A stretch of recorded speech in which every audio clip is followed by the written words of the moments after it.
Dinas Perhubungan Maluku siapkan strategi kendalikan lonjakan penumpang jelang Ramadan dan Idul Fitri.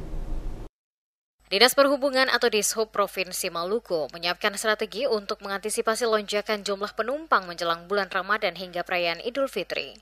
Kepala Dinas Perhubungan Provinsi Maluku Muhammad Malawat menjelaskan bahwa jika terjadi peningkatan permintaan armada transportasi laut maupun penumpukan penumpang di sejumlah dermaga di Maluku, pihaknya akan menambah armada transportasi terutama pada jalur laut. Menurut Malawat, biasanya PT Pelni Cabang Ambon menyiapkan 3 kapal tambahan khusus untuk melayani rute dengan permintaan tinggi selama Ramadan hingga Idul Fitri. Selain itu, Dinas Perhubungan Maluku juga terus melakukan monitoring dan pengawasan terhadap kapal perintis. Jika terjadi lonjakan penumpang di dermaga tertentu, maka akan dilakukan deviasi terhadap kapal-kapal dengan rute searah agar dapat mengakomodasi peningkatan permintaan dan mencegah penumpukan penumpang.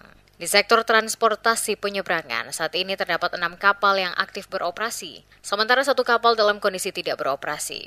Namun, demi memenuhi kebutuhan masyarakat, kapal yang tidak beroperasi tersebut akan diaktifkan kembali. Jika masih belum mencukupi, Dishub Maluku akan menambah frekuensi perjalanan kapal penyeberangan. Bila terjadi penumpukan atau permintaan yang tinggi terhadap pelayanan, kita akan tambah armada.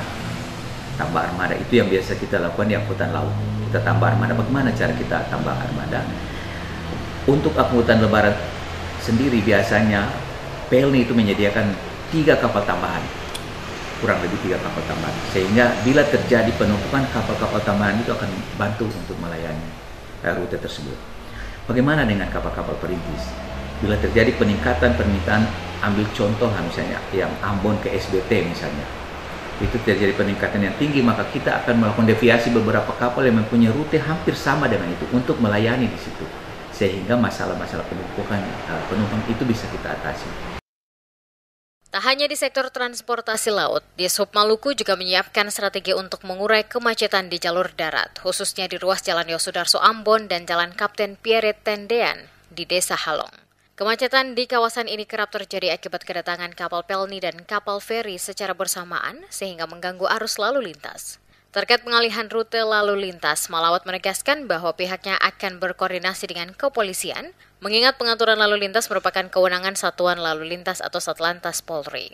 Sebagai penutup, Malawat menghimbau masyarakat Maluku untuk menggunakan transportasi yang telah disediakan oleh pemerintah sesuai dengan jadwal yang telah ditentukan. Ia juga mengingatkan masyarakat agar bijak dalam mengatur pengeluaran baik saat arus mudik maupun arus balik.